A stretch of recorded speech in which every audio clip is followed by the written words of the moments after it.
Ipagpasalamat mo sa Panginoong Diyos. Sa Kanya mo lahat ibigay ang pasalamat.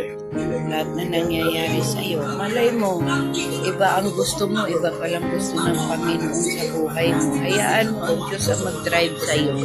Hayaan mo siya ipagkatiwala mo lahat sa Kanya. Kasi pag